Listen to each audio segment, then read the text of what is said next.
Ce qu'on appelle le gesture drawing ou le dessin gestuel, ça se retrouve beaucoup chez les animateurs et les animatrices. Et en particulier, on a un type comme Walt Stanchfield qui a écrit 2 bouquins sur la question parce qu'il donnait des cours du soir aux animateurs de chez Disney pour perfectionner leur dessin et notamment leur dessin de leur posture d'animation. Donc c'est pas mal théorisé aux États-Unis dans un style américain et c'est très utilisé par les gens qui font du comics. C'est très utile pour les BD qui ont besoin d'expression corporelle sur les personnages. Ça va donner beaucoup de vie aux croquis d'espace. Par contre, c'est pas un style séduisant de dessin, c'est un style qui capture les intentions, enfin en tout cas le postural des personnages. Et enfin, c'est assez vivant. Et dans un croquis d'espace, ça va donner beaucoup de vie au dessin en général. Il y a plusieurs stratégies pour faire du croquis gestuel. En animation, c'est hyper utile d'avoir les lignes de hanche et les lignes d'épaule. Les lignes médianes aussi, ça aide beaucoup à poser les épaules notamment, parce on sait où se trouve le milieu, c'est beaucoup plus simple de poser les épaules. On va plus ou moins construire les articulations suivant les personnes. En animation, on va vraiment, et là on le sent dans cette pose, on va dessiner ce qu'on appelle les lignes de force.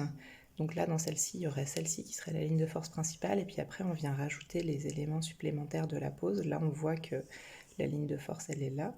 Et les appuis au sol sont très importants. Et donc, moi, dans ma stratégie de dessin, je vais quand même commencer par le sol et par les lignes de force. Et donc là, on voit que même si le dessin, il est construit par-dessus, la personne est allée chercher une ligne de posture avec ces petites lignes-là qui sont vraisemblablement les premières qui ont été dessinées. On le voit sur ceux-là aussi, même s'il n'y a pas tout à fait les appuis au sol. On voit qu'en fait, il y a des lignes qui ont été dessinées vraisemblablement d'abord, avant la construction. Donc, sur les pauses de 30 secondes, c'est ce qu'on va essayer de chercher. On va essayer de chercher ces lignes de force de la pause, hyper simple. On va rajouter quelques éléments supplémentaires et juste ce qu'il faut pour qu'on comprenne le dessin. Donc on n'a pas besoin de finir ou fermer. Et après, l'élégance ou non de ce type de dessin, ça va dépendre en fait de l'outil choisi. C'est-à-dire que plus l'outil aura des pleins et des déliés, ou même au pinceau, on va pouvoir monter très vite des choses qui s'apparentent à des volumes.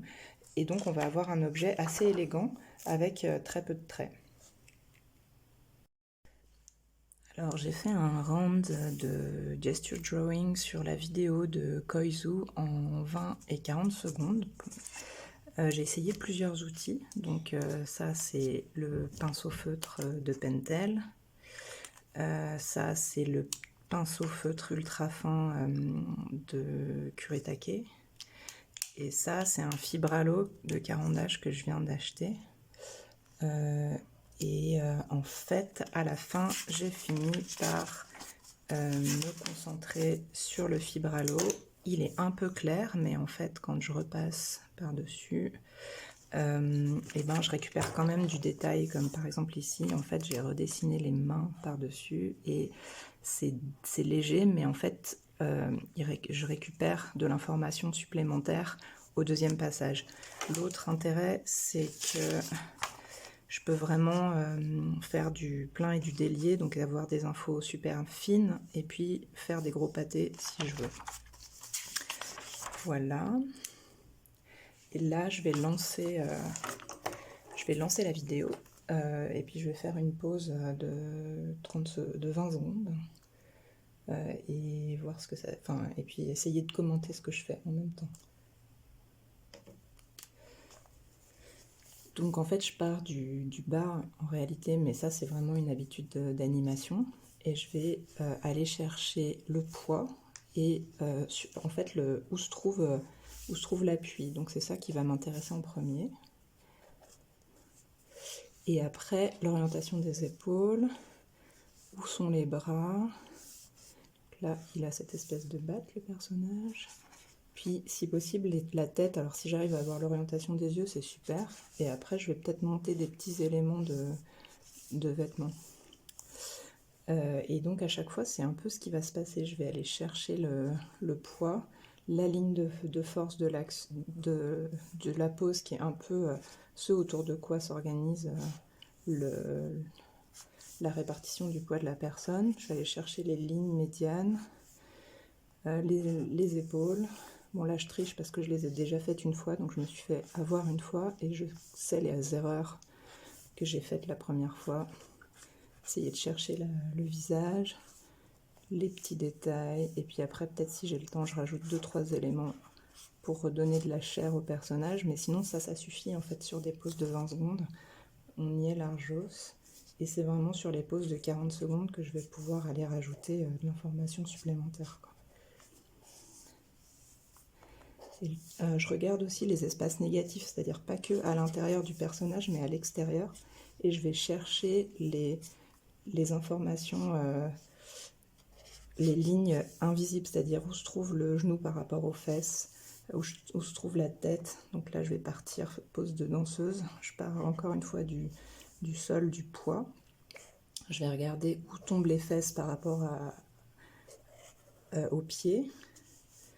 Et puis je vais aller chercher mes lignes et mes directions comme ça, quoi. Est-ce que ma main, elle dépasse par rapport aux fesses ici? Plutôt pas. Je vais peut-être rajouter 2-3 informations de visage. Et pouf, j'ai une pose à peu près correcte. Et puis je rajoute peut-être 2-3 éléments de ligne pour donner du détail. Donc voilà, c'est aussi simple que ça. Et si j'ai plus de temps, là avec les pauses de 40, là c'était une 20 secondes, j'ai quand même eu du temps pour mettre des lignes de détail. Et puis ça c'est la version 40 secondes où j'ai finalement un tout petit peu plus de détails anatomiques, mais je suis quand même allée chercher la force de la pose au départ, quoi.